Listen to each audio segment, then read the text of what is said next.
Tomorrow, President Trump joins leaders of other wealthy nations in Canada at the Group of Seven meeting outside Quebec City. But Mr. Trump's recent moves on trade and tariffs have transformed a normally staid affair into a meeting of allies divided and wary of the United States. Yamiche Alcindor previews the G7 summit. He's the #1 celebrity in Japan. President Trump talked golf with Prime Minister Abe in the Oval Office. But diplomatic pleasantries could hardly mask the widening rift between the U.S. and its closest allies. The most contentious topic? New U.S. tariffs that could threaten to spark a trade war. We're working hard to reduce our trade imbalance, which is very substantial, because I will tell you over the years it has been an extraordinarily weak trade policy. Meanwhile, Canada's Prime Minister, Justin Trudeau, hosted French President Emmanuel Macron ahead of tomorrow's meeting. Trudeau had tough words for Mr. Trump.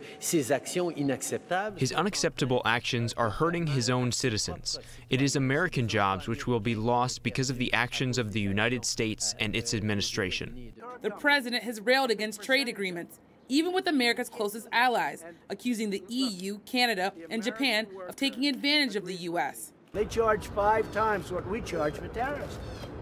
And I believe in the word reciprocal. You're going to charge 5 times, we're going to charge 5 times. President Trump announced last month that the EU and Canada would face new tariffs of 25% on steel and 10% on aluminum. The EU quickly countered with its own list of tariffs on American steel and food products. The president's economic advisor, Larry Kudlow, has insisted the gaps with G7 members aren't too wide to bridge. I regard this as much like a family quarrel. I'm always the optimist. I believe it can be worked out. James Stavridis is a former NATO Supreme Allied Commander and now is Dean of the Fletcher School at Tufts University.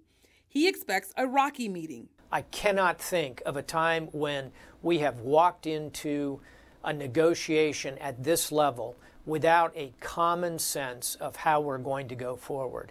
It's a shocking departure. The escalating trade battle is only one front where President Trump has split with longtime allies. He pulled out of the Iran nuclear deal last month and decided to exit the Paris Climate Accord last year. Macron warned that President Trump's course change was damaging alliances and the credibility of the U.S. If they continue towards a form of isolationism, brutal hegemony, of distancing themselves from their own history, from their own values, from the role they play in international organizations where they are leaders, by deciding to remove themselves, that will be bad for the United States of America. Stavridis said vital American relationships are under enormous pressure. Increasingly, there is a gap between the United States and the rest of our allies in the G7. It is over Iran, it's over climate, it's over tariffs, it's over a sense of whether or not America wants to engage in the world or not. Those distinctions are widening, not closing, and that is greatly, greatly to be feared. With those differences looming, it's unclear whether G7 members can even agree on a joint communique by the summit's end on Saturday. Judy? So, Yamiche, you are at the site of the Media Center for reporters who are covering this summit. You're in Quebec. Let me ask you, the people you talk to, how do they think the president's trade actions are going to affect the G7 as a group?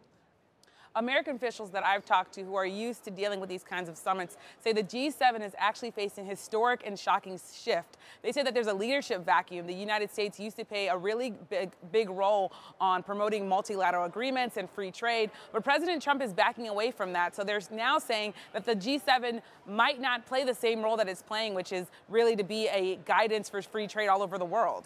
So, Yamiche, with so many disagreements, what are the people you talk to? How contentious do they think this summit's going to be?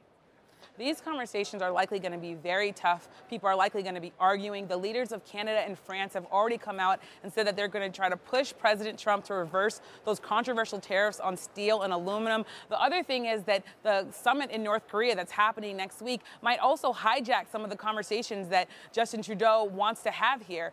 So we expect there to be very tough conversations here, and everyone that I've talked to thinks that there are going to be some arguments. Yamiche Alcindor preparing to cover the summit that gets underway tomorrow. Thank you, Yamiche. Thanks, Judy.